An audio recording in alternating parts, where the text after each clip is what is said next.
Krishna, Hare Krishna, Krishna Krishna, Hare Hare,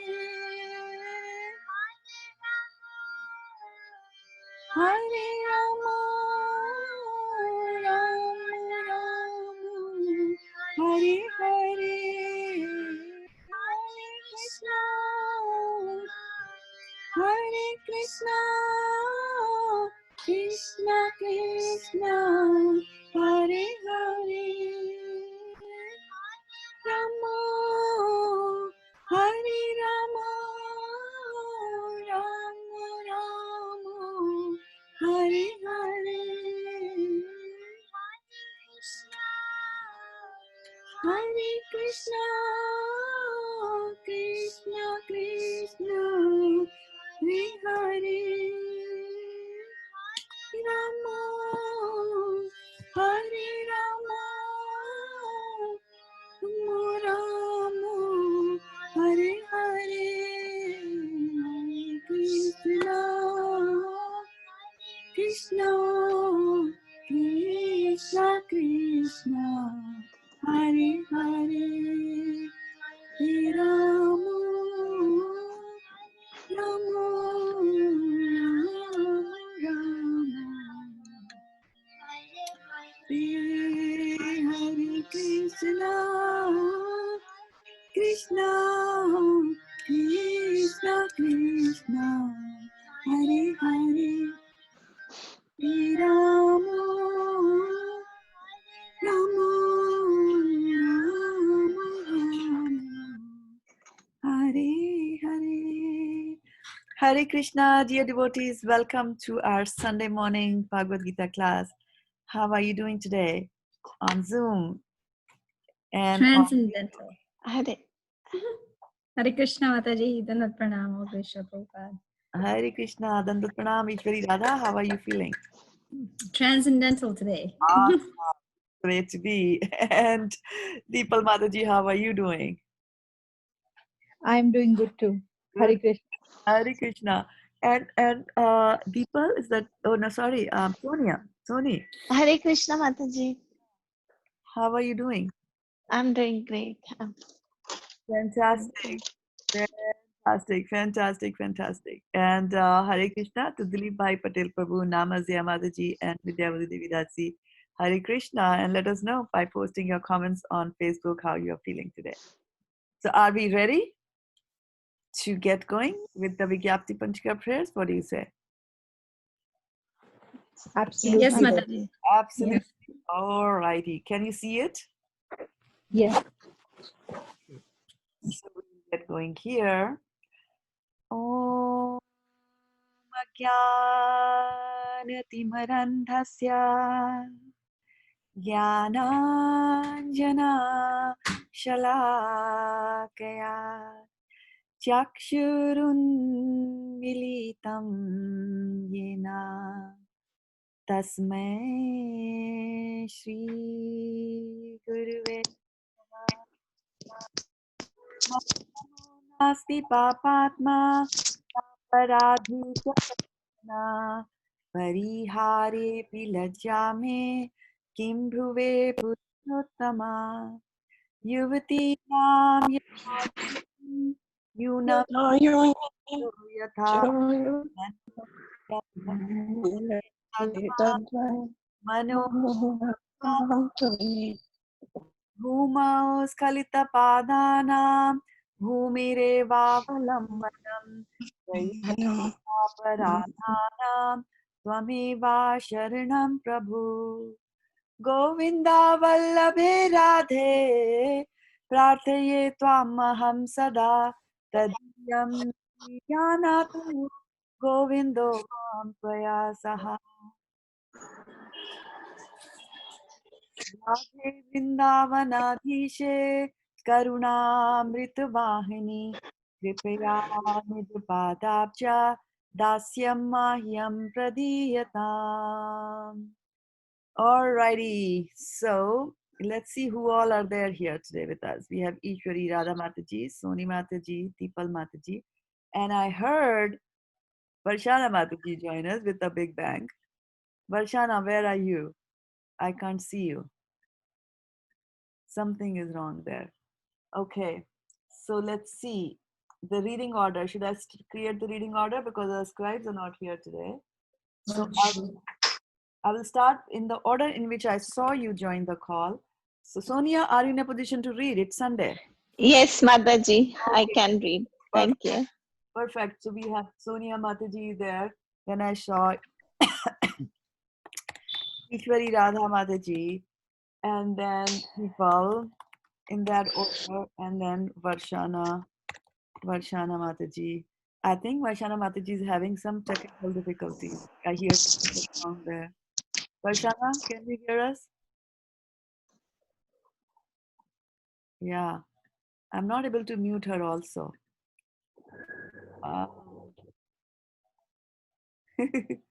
Okay. Neeral Prabhu, Danvat Pranam. Hare Krishna, Mataji, Dandavat Hare Pranam. Krishna, Hare Krishna. So I was just constructing the reading order and typing on chat book, Facebook, and then Priyanka has also joined on the chat, Zoom chat. So please edit that and add more as we go Yes, along. Mataji. But in the Sure. interest of time, because I have a hard stop today, Yes, Mataji, please. 7:15, right? So 7:15, I have to absolutely leave because of the other commitments. All right, so we did the Sanskrit, and then now we want to see the English. And going in first will be Soni Mataji today. Okay, Mataji. Hare Krishna. Hare Krishna. O Purushottama, no sinner or offender is as bad as I am. How can I describe my shame?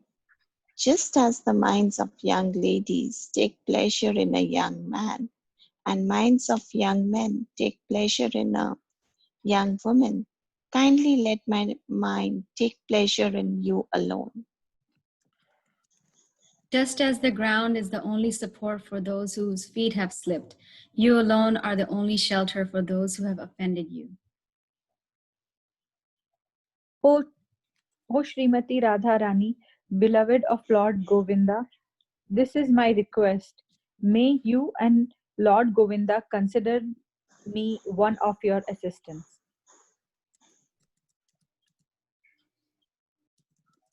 Varshana is not there, right? Is Varshana Mataji joined? No, right? Okay, then we will go with the Neeral Prabhu, Khyati Mataji combo.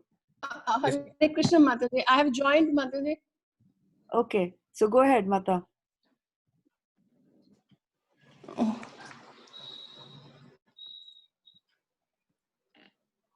Her internet is again little Okay, you unstable. go ahead. Yeah. Ah, not your day today, Mataji. Yes, which verse I have to read, Mataji? On the screen, it's on the top of the screen. Fifth one. 4. We kept it. Fourth one. O Srimati Radharani, beloved of Lord Govinda, this is my request. May you and Lord Govinda consider me one of your assistants. Hare Krishna Mataji. Hare Krishna Mataji, Dandavat Pranam. Sorry Mataji, today the internet is really giving a lot of problem. Okay, let us not interrupt the reading of the prayers. Go ahead. Sir, next person. O Srimati Radharani, O Queen of Vrindavana, you are a river flowing with the nectar of mercy. Please be kind to me and give me a little service at your lotus feet. All right, who wants service? There's plenty here at ISB for the lotus feet of Radharani.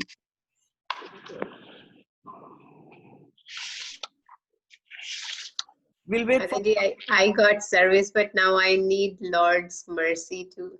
I'm surrendered.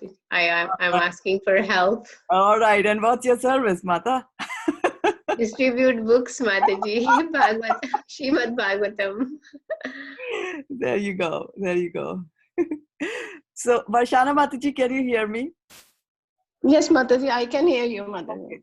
If you're making any adjustments to your devices, please mute yourself because it creates a horrible noise here and then the recording gets messed up. So sometimes people ask me for recording of prayer, so I just grab it from here and give it. Otherwise, I have to sing it all over again and I don't have time to do it. Okay, Mataji, I generally do it, but Yeah, it's generally always you have to do it. It's like devotional service, right? And then also, I had mentioned a few days ago that you first connect your jackets to have it secured to your laptop or device, whatever, right? And then join Zoom. Okay, because if you join Zoom first, don't forget to unmute yourself. Then you don't know the sound that we hear over here when you put your jack, into the device. So it creates a, like a very jarring sound in the ears, not pleasant to hear like that, right? So first settle down nicely, maybe come a few minutes earlier, and then do things instead of coming in a rush like that. Okay, sorry, I didn't mean it to be a big discourse, but let's get going on the reflections. And those who are watching on Facebook, please tell us what you are saying and what you are thinking here. And on Facebook, joining us are Vaishana Mataji's friend, Vijay Lakshmi Nair Mataji, Subhangi Radha Mataji, Bhagishri Mataji, Achita Radhe Mataji, and Nityam Prabhu. So what are your reflections? Dasyam Mahyam Pradiyatam. Dasya Mayam Pradiyatam. Okay. All right. And so you also have some service? Like Priyanka has got for distributing 108 Srimad Bhagavatam sets by Wow. September 2. That's the goal. That's the goal. So we have to give it our everything and go boom, boom, boom, boom, boom. Which means, just call people you don't know. You are never aware of, how much people are in need of Krishna at this time. They just don't know. And sometimes you just become the instrument. You call and you talk, and then they get going. And then they are thankful for you. So if you know of friends, relatives, etc., colleagues, friends, enemies that you think could do with a Bhagavatam set, please go for it. Vaishashika Prabhu has a worldwide goal of 10,000 Srimad Bhagavatam sets. And you know that USA does a big chunk always of that. So we are just going boom, boom, boom, boom, boom. So that's why Priyanka Mataji is having transcendental anxiety. It is good. It keeps us good. Okay, what else? What else do you think? Ameva Sharanam Prabhu. Tvameva Sharanam Prabhu. If you have a goal, we are surrendered to Krishna. He will consider our request and fulfill it. Isn't it? That is actually the mood in which you should be distributing Bhagavad-gitas and Srimad Bhagavatams. And if you want to know, Vaishana Mataji does crazy book distribution. I mean, she will be taking a train from Pune to come to Calcutta to join the Yatra. And she will be having like at least 30 plus hardbound Bhagavad-gitas with her as part of her luggage. And then on the train from Pune to Calcutta, she will distribute all of them and collect money. That's a very difficult thing to do in India. She will do that as well. So yeah, you have to be dependent on Krishna. You have to be dependent on your spiritual master. And every time before, we go in here, I always go to my spiritual master and say, please give us your blessings. And I just, literally survive on those blessings. That's the only way that you can succeed, especially in the transcendental world. Things are very different. The way things operate are very, very different. It's like, Yeah, Hare Krishna Mataji, I have never been able to do Srimad Bhagavatam Mataji. there you go. So may Lord bless you that you distribute a Bhagavatam set before Bhadra Purnima. We will help you, Varshana Mataji. If a person needs a Bhagavatam for free, we will be able to arrange it for you. Try that route. Okay, try that route. We will arrange delivered to their home in India. If you have relatives in America, then please reach out to them as well. We can do that. India and America is where we are. Okay, Mataji. I'll try, Mataji. I'll try. Okay. All right. So let's get going here in the interest of time again. Sorry about being short today. Coming. Can you see it? And can I have a revised reading order now that Suyash Prabhu is there with us? Hare Krishna Mataji, do you want me to share it for ease of? Anyway, I just shared it. So yeah, just give us the reading order. Who was the last person who read? Vaishana and then Neeral Prabhu read, right? Right. So my turn to read now. Okay. Yeah, okay, Khyati Mataji, go ahead. The contents of Gita summarized. Sanjay said, seeing Arjuna full of compassion, his mind depressed, his eyes full of tears, Madhusudana Krishna spoke the following words. The Supreme Personality of Godhead said, "My dear Arjuna, how have these impurities come upon you? They are not at all befitting a man who knows the value of life. They lead not to higher planets, but to infamy." Text 3. O son of Pritha, do not yield to this degrading impotence. It does not become you. Give up such petty weakness of heart and arise, O chastiser of the enemy. Text 4. Arjuna said, O killer of enemies, O killer of Madhu, how can I counterattack with arrows in battle men like Bhishma and Drona, who are worthy of my worship? Text 5. It would be better to live in this world by begging than to live at the cost of the lives of great souls who are my teachers. Even though desiring worldly gains, they are superiors. If they are killed, everything we enjoy will be tainted with blood. Text 6. Nor do we know which is better, conquering them or being conquered by them. If we kill the sons of Dhritarashtra, we should not care to live. Yet they are now standing before us on the battlefield. But in next, Suyesh Prabhu and Mansi Mataji can read. Okay. Text 7. Now I am confused about my duty and have lost all composure because of miserly weakness. In this condition, I am asking you to tell me for certain what is best for me. Now I am your disciple and a soul surrendered unto you. Please instruct me. I can find no means to drive away this grief, which is drying up my senses. I will not be able to dispel it even if I win a prosperous, unrivaled kingdom on earth with sovereignty like the demigods in heaven. Mansi is not here. Next. And Sonia Mataji can continue. Okay, sorry, I didn't read that. I messed up your order. Sorry, Prabhu. You can No, follow. Mataji, I added just around that time. So. Okay. Text 9. Sanjaya said, having spoken thus, Arjuna, chastiser of enemy, told Krishna, Govinda, I shall not find, and fell silent. Text 10. O descendant of Bharata, at that time Krishna, smiling in midst of both the armies, spoke the following words to grief-stricken Arjuna. Shraddha Mataji, they skipped you, so it's your turn, and I'll go after you. No. After Shreyas Prabhu, it's you, no? Yeah, but you know. And read. No, I read before Suyash actually. Oh, you did? Oh my gosh. Okay, text 11. Yeah, The Supreme Personality of Godhead said, while speaking learned words, you are mourning for what is not worthy of grief. Those who are wise lament neither for the living nor for the dead. Text 12. Never was there a time when I did not exist, nor you, nor all these kings, nor in the future shall any of us cease to be.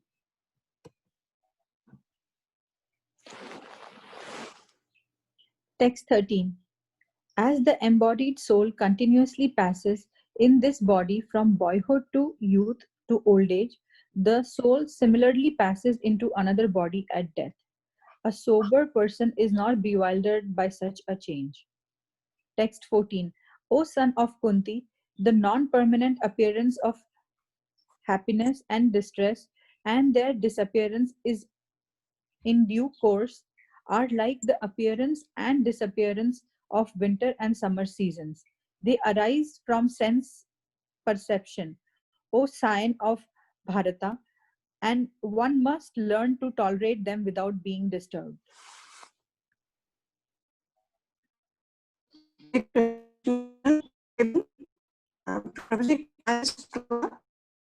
Yes, Varshana Mataji, go, but we are not able to hear you.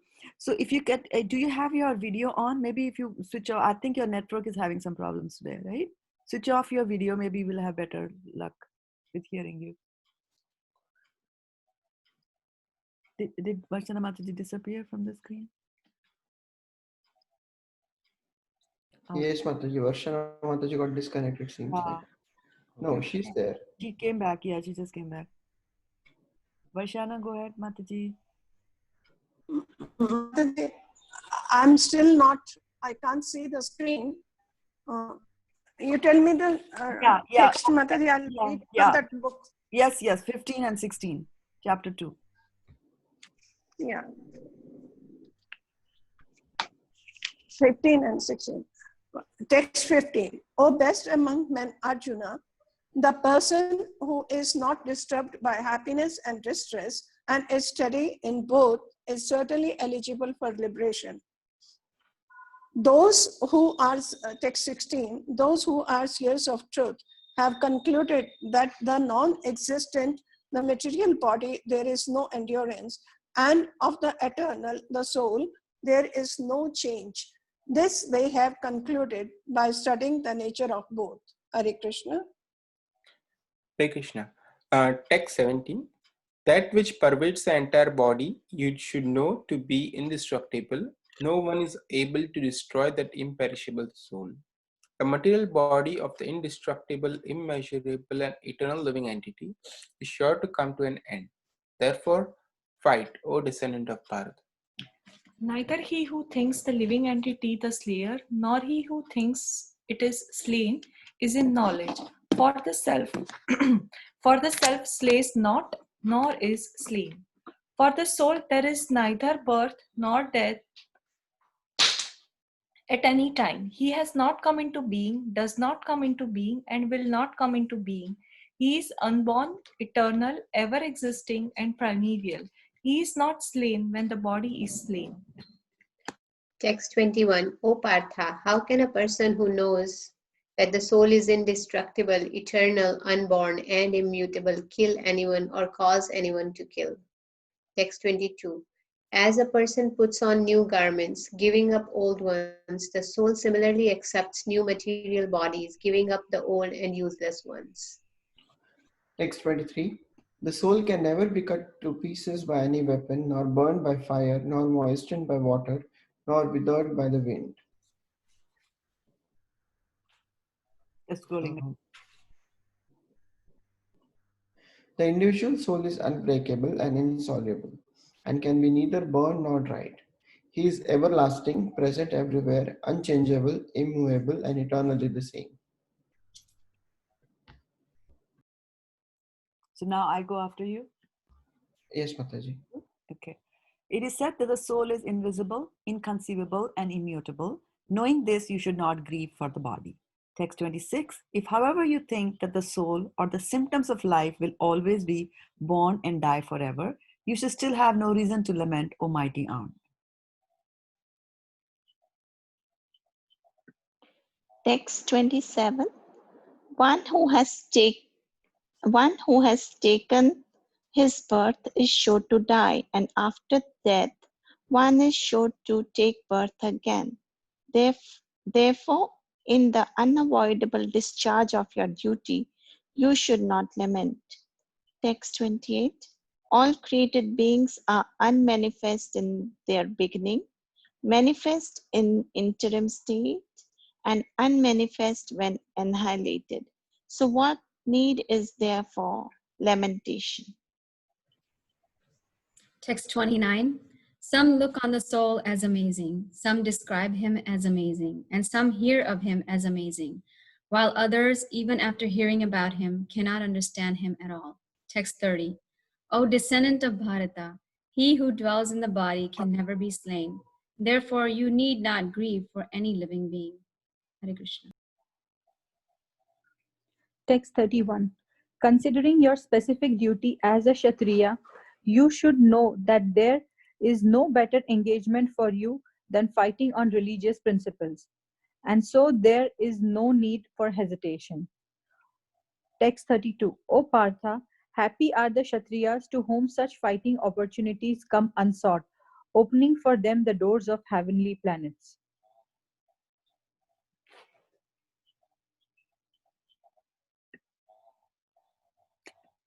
Varshana Mataji, 33 and 34 from your book. If, however, you do not perform your religious duty of fighting, then you will certainly incur sin for neglecting your duties and thus lose your reputation as a fighter. Text 34. People will always speak of your infamy, and for a respectable person, dishonor is worse than death. Hare Krishna. The great journals who have highly esteemed your name and fame will think that you have left the battlefield out of fear only, and thus they will consider you insignificant. Your enemies will describe you in many unkind words and scorn your ability. What could be more painful for you? My Prabhu is not here, so Priyanka Text Mataji. 30, text 37. O son of Kunti, either you will be killed on the battlefield and attain the heavenly planets, or you will conquer and enjoy the earthly kingdom. Therefore, get up with determination and fight. Do thou fight for the sake of fighting, without considering happiness or distress, loss or gain, victory or defeat, and by so doing you shall never incur sin. Hari Bol. Okay, thoughts on what you have read so far? Any words struck your mind from these wonderful verses that we read just now? Yes, Mataji, go ahead, Mataji. Go ahead, Mataji.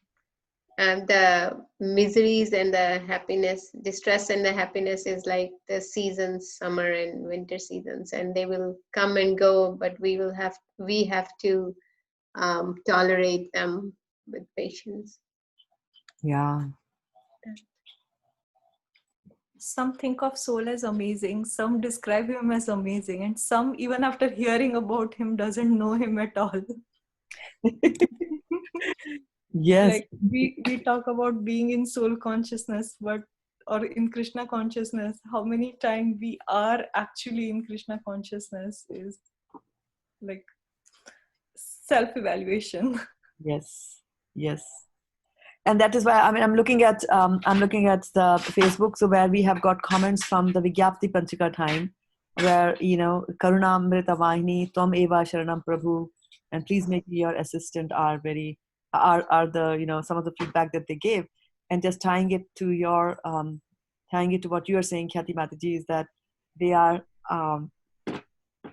to be able to do that, right? To be able to surrender and make the Lord, as our master, and just to be the servant. We really have to be going into an understanding that we are the souls and we are not the body, right? Because our body is both, gross as well as the subtle. So which part of the body gives you more trouble? Gross or the subtle? Gross. Gross Mataji. Mataji. But subtle gives more, yeah. Right, the subtle The gives mind. more grief, right? Yeah. So it's the false ego. It's the false ego that prevents us from surrendering to Krishna. We don't want to do that. And so we not gainfully, but lossfully, if there's a word like that, we employ our false ego and our free will to not serve Krishna. Although, as we were talking last night, and Suyesh Prabhu, you missed a fantastic session last night. We went beyond 11 o'clock in the night. Wow. It is still, I think it's the biggest Bhakti Vrix that we had because of the lunar eclipse. We just sat down and we read 3-4 chapters from Bhagavatam. Chapter after chapter. Yeah, from 8 o'clock. Yeah, 8 o'clock. That's when we started, I think, or 8:30. Yeah. I mean, we had a Bhakti break from 6 o'clock. So I remember 6 o'clock to past 11. We went like that. Yeah. It was amazing. Yeah. Yeah. So the exercise of the free will, and although we are wired to serve Krishna, and although we feel we are made that way, that we will be happy only when we serve Krishna. but we don't do that, and we employ our free will in the wrong direction. So surrender is big, but sweet surrender will give us. And I remember once Keshav Bharati Maharaj had come to ISV, and he was saying that if your parents are very good, there's no harm in being dependent on them. What's bad on being dependent? If your parents are fantastic parents, then you should be dependent on them. It's good for your own will, right? And so who's our real parent? It's Krishna.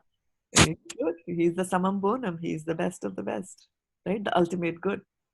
And so if you surrender to him, depend on him, surrender and say, okay, Krishna, just help me. Distribute Bhagavatam sets, Priyanka. Then yeah, he'll help you. Ye yatha mam prapadyante tam sateva bhajami man mama vartmanu vartante manushya partha sarvata. So that accordingly, as you surrender to me, he reciprocates in the same manner. We also do the same thing, right? We're parts and parcel of Krishna. Yeah. What more do you have? Hare Krishna Mataji, the other day in the discussion you said happiness and distress both are hindrance in our devotional service. Yeah. So I have taken that. You see, we have to be stable in both the situations, happiness as well as distress. Exactly. Yes. Yes. Yeah. I was just I was very surprised of the cultural difference between the East and the West about happiness and things like that. Just displaying. I remember when there would be birthdays and you would get a nicely wrapped gift back home back in India. So we would just very nicely open up the wrapper and fold it and keep it because we would reuse it, and then nicely open whatever the box is, admire, thanks, and all that kind of stuff. Now here, I was very surprised when my daughter said, "No, you're supposed to tear it open and express your enthusiasm that you really are interested in what's there. So tear open the box, throw away the box, and then get your thing and say, hey, like that." So you have to be balanced in your happiness also. Yes, you got a gift, receiving gifts makes us happy, but we have to control our senses all the time. And that's why Krishna is saying that, they're just coming from Martha Sparshas Konteya, right? And for Matra, the word Matra we described as is a measurement. And Martha Sparsha are our senses. So what are the senses measuring? That from this particular object, how much happiness am I going to get from this? If I do this, how much happiness am I going to do this? Constantly, there's this measurement. I'm going to that. And Krishna is saying, it's just your senses are going there and measuring. And these happiness and distress will go away. So don't, just learn how to tolerate that. And that's the problem, because we don't have a muscle in our body. We have a muscle, we have a bone in our body called humor, right? So we have a funny bone, but you don't have a tolerance muscle. It has to be developed. And so, so Krishna will throw, situations our way which test our tolerance, and, we need to take it that way. Sometimes we fail. I fail all the time like that. Yeah. What else? Hare Krishna Mataji, from what you just said, I don't know, it just came to me right now that in spiritual life, when you're practicing bhakti yoga, you're told that, in happiness and distress, again, you're supposed to be equal. Don't lament too much, or don't get too much excited. But in the materialistic way of life, everyone is telling you the opposite. You should show your happiness, otherwise what does it mean? You're not happy that you have this situation, blah, blah, blah. And similarly with distress, So I'm like, wow, that's interesting. Yeah. So in a way, materialistic people, if you have that kind of association, they're going to encourage you in that way. If you have devotee association, they'll, Yeah. So, association. Yeah. Yeah. And then we lament like nobody's business. We lament also a lot. And then we show our happiness, and we are running after happiness. And Prahlad Maharaj says that the moment you start thinking about being happy, your distress begins as from that point. Isn't it sad? Bad situation that we are in, right? The moment you think that, okay, this is going to make me happy, that's it. Your distress will start. Like, buying that next Lexus or whatever is what is the car that is going around? I hardly look at cars. What is the latest that people are Tesla. Tesla? Okay, right. Tesla, yeah. I think. Yeah, so if I get the next Tesla, I'll be happy. So now your distress starts, because now you have to arrange money to get that, right? Like that. So yes. What else? Anything else you remember from this? It starts with, we read about Arjuna's lamentation. He's crying, and then he surrenders to Krishna, right? Surrenders, gets a spiritual master. And then the spiritual master is talking to him about, he's introducing the concept of a soul. Because the way Arjuna is perceiving things is not the right way that he's doing it, right? He's focusing on the body, and he wants to wean him away from that concept, and then bring him onto the spiritual level. Okay, so I really like the word get up with determination and fight and give up petty weakness of heart. yeah, Petty weakness of heart. And what are the two weaknesses of heart that we talked about? Greed and anger. Greed and anger. As Krishna describes them in Bhagavad-gita 15.20. He says that, does anybody remember 15:20? He says that the two weaknesses of the heart are to enjoy matter, Lording of the matter. Control. adoring the matter, and to possess matter. Right? Like if you go to Hawaii to enjoy the nice air, you go to a nice nice hotel and you stay there. So you like the plush cushions and the nice swimming pool outside. So you're enjoying it. You are attached to it. So every year you want to go there. As soon as you come back, you start planning your next vacation to enjoy that. And after some time, what do you say? Let me purchase some property in Hawaii. The possession of matter, like that. So those are the two weaknesses of heart. And from there, everything else will start, right? So what you said, Kathy Mataji, is not that they are not the weaknesses of the heart, but they follow, right? They follow. For example, if you say that I want to possess a house or a property in Hawaii, right? So then, if you don't get it, what's going to happen? You are not happy. Yes, but if you have a desire and the desire doesn't get fulfilled, what happens? You constantly think about that. Yes, but if you have a desire, Anger arises, Mataji. Anger. what arises? Anger. Yes, Anger. anger arises, exactly. Right? So when the desire is there to enjoy matter and possess matter, anything that hinders in our process, right? That's it. That is why you'll sometimes find that when the kids are teenagers, and as Priyanka Mataji was saying, that she learned at her son's school that, if they are in an argumentative mood, if they are behaving badly with you, you just leave the room and go away. So what is it? Why do, they are so sweet when they are born, isn't it? And as toddlers, and even 4, 5, 6, 7, 8, 9, 10, I think 12 is when the teenage starts, actually, not 13. Or maybe these days it's earlier.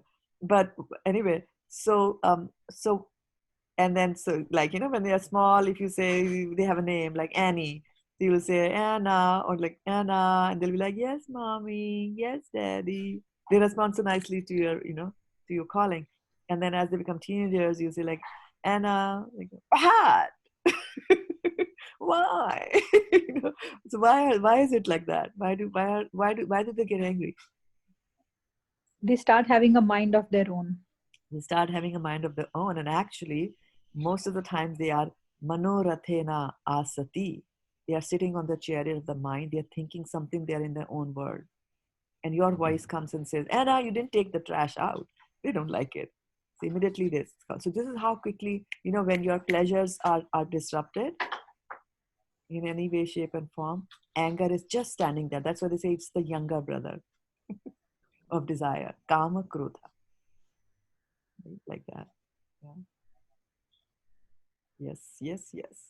Yeah, so Krishna had mentioned few verses, and I'm just going to bring and start sharing the screen one more time real quickly here. And so we'll just read the translations just to get a bearing, and then go deep into verse number 18. So 16, 17, whose turn is it to read now? 16. My Mataji. Oh. Is Viral Prabhu here? No, Prabhuji, you go ahead. I'll read Mataji. Text 16. Those who are seers of truth have concluded that of the non-existent, the material body, there is no endurance, and of the eternal, the soul, there is no change. This they have concluded by studying the nature of both. Text 17. That which pervades the entire body, you should note to be indestructible. No one is able to destroy that imperishable soul. Right. So he has brought that concept of the soul here, right? Till before now, he has not spoken anything about the soul, right? Arjun is surrenders to him like that, right? In 7 text he surrenders, and 8 he continues talking, and then gives up, says, I will not fight. And then Krishna is smiling, right? And he scolds him that, Ashochian anavashochastvam pragyavadam. So you're talking like, smart people, but you're not smart. And then he's saying that never was there a time when I did not exist, nor you, nor all king, nor in the future shall any one of us cease to be. So here is where he has brought in subtly the concept of a soul, right? Because when he's saying that I did not exist, when he's saying that never was a time when you did not exist, so that is certainly talking about not Arjuna in that body, but Arjuna in his previous lives as well, right? And then as the embodied, so from 12 he starts introducing, he's talking about soul, the bodies are going to change, that's fine. Even while you're alive in a particular situation, you are still changing the bodies. And then this is our famous verse of tolerance. He says tolerate it, right? And then again, continuing on with being dhira, that if you try to stray and not disturbed by happiness and distress, then you're steady in both, right? Then you're certainly eligible for liberation. Then 16, we said that in 16 they started with that nice little comparison like that, of the soul, of the material, there is no endurance, and of the soul, there is no change like that. So more things about, that Arjuna should now start thinking into like soul is permanent and go there. And here is his support. He's saying that you should know that it is indestructible and nobody will be able to kill. So the Arjuna who 3 verses ago said that he's not going to fight, right? He's not going to fight. Now Krishna is trying to, kind of explain to him philosophically that, okay, you are always there, you were always there, in future you're always going to be, nobody can change that. And learned people have been telling about this to you, right? And then in this verse number 18, where he says, he's now saying it very clearly in words, that Arjuna, you should fight. In just like, therefore fight, O descendant of Bharata. Few verses ago, Arjuna had said, Govinda, I will not fight, right? Iti uktam tushni bhavuvaha, right? We said tushni means he fell silent. He stopped talking, right? Like that. So who's going to read chapter 18 now? Who's verse number 18? Yourself, Mataji. I'm going to read it. Okay. I'll just do that momentarily. Let me just see here.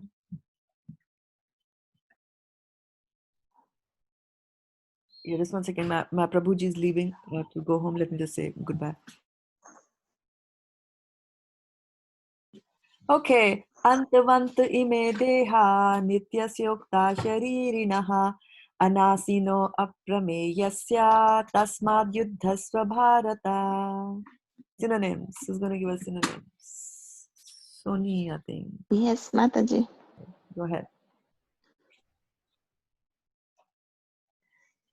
Ananta Vantaha, perishable.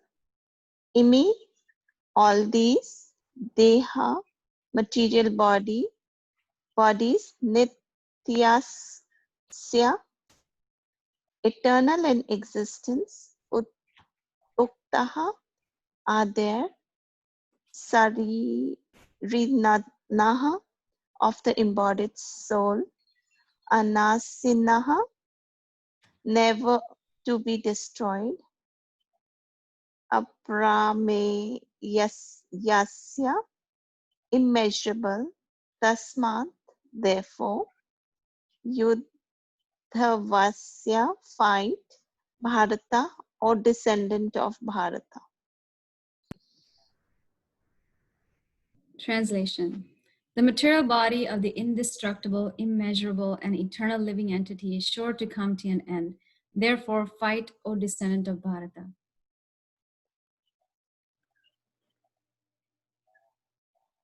Who goes in next? Me.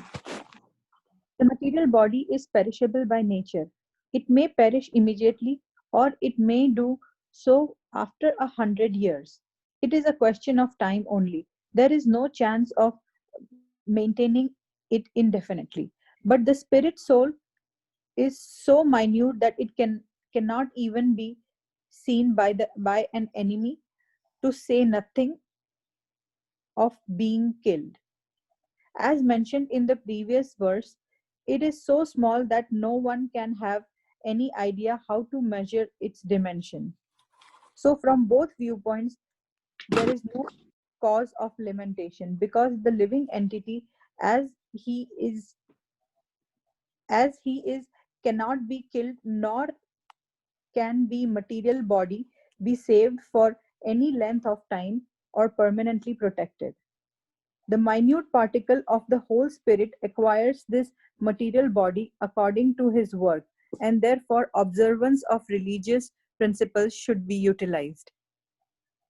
In the Vedanta Sutras, the living entity is qualified as light because he is part and parcel of the supreme light. As sunlight maintains the entire universe, so the light of the soul maintains the material body. Next person wants to read. As soon as the spirit soul is out of this material body, the body begins to decompose. Therefore, it is the spirit soul which maintains this body. The body itself is unimportant, Arjuna. Unimportant. Arjuna was advised to fight and not sacrifice the cause of religion for the material bodily consideration. Hari bol. Okay. Quick points on this. Anything that Soul came? is beyond conceiving. You cannot conceive in any form. Good. We are described as light because we come from the supreme light. Mm-hmm. I was just thinking, Mataji, that it said that when the soul leaves, the body starts to decompose. I was just, that is something I was just trying to imagine that how everything is running because of the soul and how it becomes just dead when it leaves, and how wonderful the whole system is. Yes. Krishna's. Yes. And without, like, as soon as the soul leaves, I mean, when the husband dies, even the wife will not want to keep the body. They'll say, okay, it's a dead body, let's go out and cremate it. It's just dead matter. And if you keep it without doing anything to it, then it rots so quickly, right? Starts smelling and becomes bad, right? Nobody wants to go close to it. Nobody wants to. So that is why in the verse it says that some people describe the soul as amazing. That is the amazing part of it. That the soul enters a body and then the body starts animating. Isn't it amazing? Like next time you're making a bun and you put a little, um, something inside it, like a pumpkin seed or something like that, and the bun starts moving. It doesn't happen, right? But the soul is so amazing, and the fact that it is so tiny, right? Now, if you go and look at the translation of this verse, there was one word that I wanted to just draw your attention to, which Prabhupada also alludes a little bit here. Immeasurable. So Yeah, immeasurable. Exactly. Yeah, immeasurable. I have a question why we are calling it immeasurable. Exactly. I was hoping somebody would ask that question, right? So one of the things that we have to understand is that it is impossible to measure anything in this material world. And those of you who have done engineering or physics and things like that and have read about measuring instruments, you will know that it is not possible. For example, how do you measure temperature? With what do you measure temperature? With instrument? Thermometer, right? Okay. So the temperatures is measured, or is it dependent on the amount of heat that an object has, right? The more the heat is there in the object, the higher the temperature is going to be. Now you take a thermometer and you put it inside to measure the temperature, right? Will the heat flow from this body whose temperature you're measuring into the thermometer, which could be at a lower temperature? Yes. Right? So just by the process of, and so if the heat is flowing out of this body, which I'm measuring the temperature of, then the temperature is going to go down just because of the fact that I introduced an instrument to measure it. So it's not possible to measure things at all. Exactly. The moment you put a measuring instrument, it messes up with the reading like that. For example, when it comes to current is flowing. How do you measure current, right? Current that is flowing through a wire. Let's assume that this is a wire, right? So the current that flows to the wire will depend on two things. One is that what is the voltage difference between this point and this point. If there's a difference in voltage, then the current starts to flow.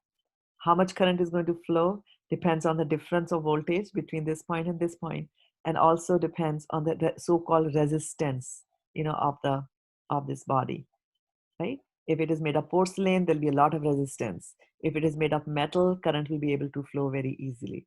Okay. So if I know this is a resistance, and if I know this is the voltage here, this is the voltage here, then I can quickly divide voltage by resistance, and I can tell so many amperes of current is going to flow in this. Right? But how do I measure that? How do I even measure the voltage? Things like that. The moment I add an instrument, to measure it in between, the instrument has its own resistance. So it messes up with the whole calculation like that. So it's not possible to measure, and that's why you'll see that Prabhupada says that, as mentioned in the previous verse, it is so small that no one can have an idea of how to measure its dimension. But didn't we talk about it last time about the dimensions of the soul? Yes, 1/10,000 of 1/10,000 of the or a tip of the hair. tip of the hair, right? Whose hair? Yeah, we thought it was our hair. Okay, no, but yours or mine? Mine.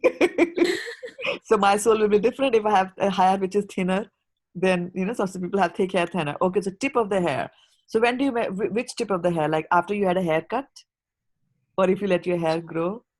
What if the hair splits at the end, like that, right? So when the Shastras are telling you things like that, you have to go by what that is why we need Acharya to explain things to us. So, okay, yeah, he's saying that in those Upanishads or whatever, I think Sheta Ashuta Upanishad was quoted there, or Mundak. So they are describing that, they are saying that, this is how you can get an idea that this is how much so small it is. And what they are saying, such kind of a statement is like more like a hyperbole. Right? When you exaggerate things and you speak something. So he's saying, like, when you look at your body, what is the smallest item that will appear, like tip of the hair? And then he's saying, like, if you divide it into 10,000 pieces, the soul is like that. So he's just giving you some idea of that. But what Prabhupada is saying here is that and Krishna is saying here that it is immeasurable. You cannot measure it like that. So C.S. Prabhu, that is what immeasurable over there means. It is so, it is so small. But the good thing is that it is the most subtle things, right? When it comes to the subtleness, the heaviest or the grossest is the earth, right? Earth, water, fire, air, ether, mind, intelligence, and then false ego, and then the soul. So soul is the most subtle thing. So it is, because it is subtler than false ego, subtler than the mind, subtler definitely than earth, of which my hands are made, subtler definitely than a sword. So because it is so subtle that a sword cannot cut it, I cannot take a sword to even cut air into pieces like that. I can't take a sword and cut, things which are subtler than whatever instrument I'm using. So that is why, you cannot do anything to the soul, even if you think that the soul is material. Because it is subtle, you cannot do it. But of course, we know soul is spiritual in nature. So Krishna is saying here that it is imperishable. The material body of the indestructible, immeasurable, and eternal living entity is sure to come to an end. But then he's also saying, therefore fight, O descendant of Bharata. So he's telling him about the duty. And so a lot of people, if you ask that, what do you think is the duty? What does Bhagavad-gita tell about, right? And so what is the sorry, there was a question here, very interesting question. I got distracted. I'll come back to you, Ruchi. So the question is that people ask, like, what does Bhagavad Gita tell you? And they say, well, Bhagavad Gita tells about the duty. And they quote this verse where Krishna is saying that, therefore fight, O descendant of Bharata, because he's mentioning Bharat, right? And Bharat was the King Bharat. We read about King Bharat yesterday, right? So he was such an exalted personality. He was a fantastic king. And then the word Bharat was addressed for two. The word Bharat was used to address Dhritarashtra a few verses ago. Sanjay addresses him like that, as Bharat. And here now Arjuna is being addressed also a descendant of Bharat, because they both are descendant of Bharat. And they are being reminded that you're coming from such a wonderful and a fantastic lineage, that people coming from that kind of a lineage, they do complete their duties. They do perform their duties. If you are a Kshatriya, it's your duty to fight. So saying, oh, descendant of Bharata, you fight. like that. So he's reminding him. So people kind of get stuck with this verse, and they say, well, the Bhagavad Gita tells you to do the duty. So I'm doing my duty. I'm a married man. I have to take care of my family. I have to take care of my kids. So I have to work night. Now I have to send my kids to college. Then they need tuition and this and that. So, even after I work, I go and do some extra work. I do overtime. I don't have any time for Krishna, right? So we have to remember that Bhagavad Gita is not talking about just this duty. That is fine. There are certain duties that you have to do because you're in the body. But the biggest duty, and Krishna will emphasize that over and over again.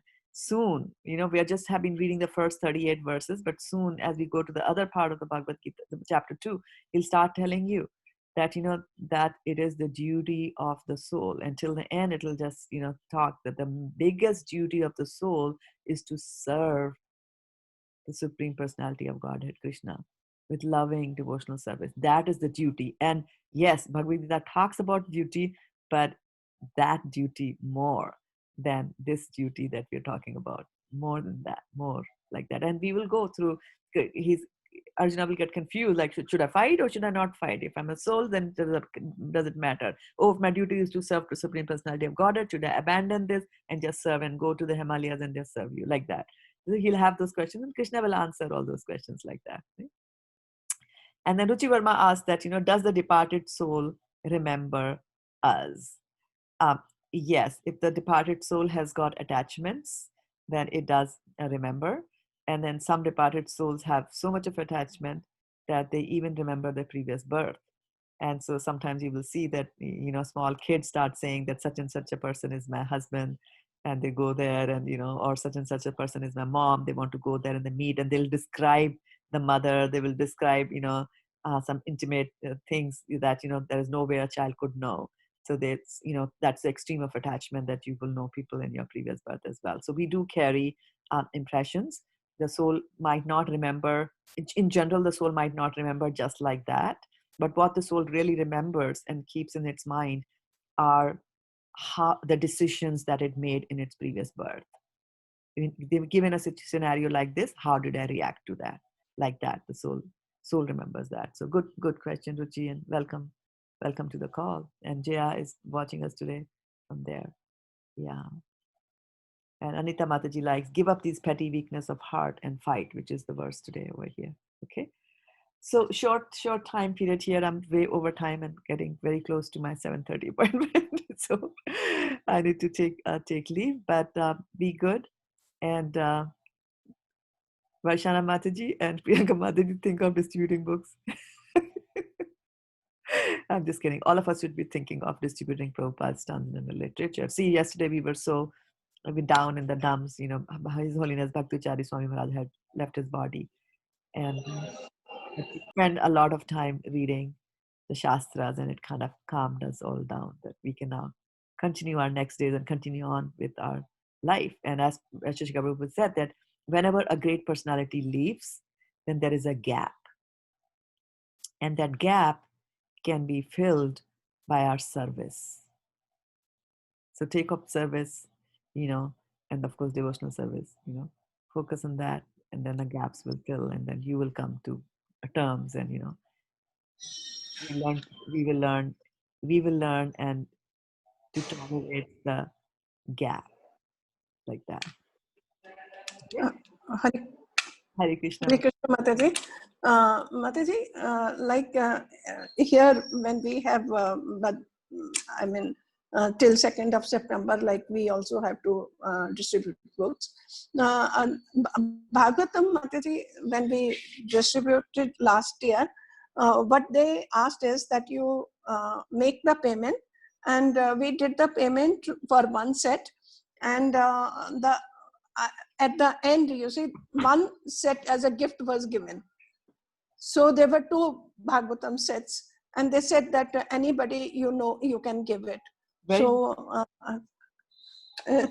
check what is the rule for you this year, right? Radhesham Prabhu must have come up with something fantastic to do in this COVID thing, right? Things are different this year. Yeah. Right? Yeah. Okay. Ask So is that also considered as a distribution? Yeah. If you have you have to give it to a person. Yes. We get. In fact, got a chance to give to 2 people because one got free. So yeah, there's nothing in this world like free. Somebody has paid for it already, right? yes, Yeah. yes, right, right. Yeah. Okay. So good luck. We'll continue our discussion tomorrow morning, 6:30, both on book distribution as well as Bhagavad-gita. But now I have to take leave. Your leave. Have a fantastic day. Vanchikalpatarubhyascha kripasidhya patitanam pavnebhyo vaishnavebhyo namo namaha. Go Premanande. Give Hari me a Hari Bol.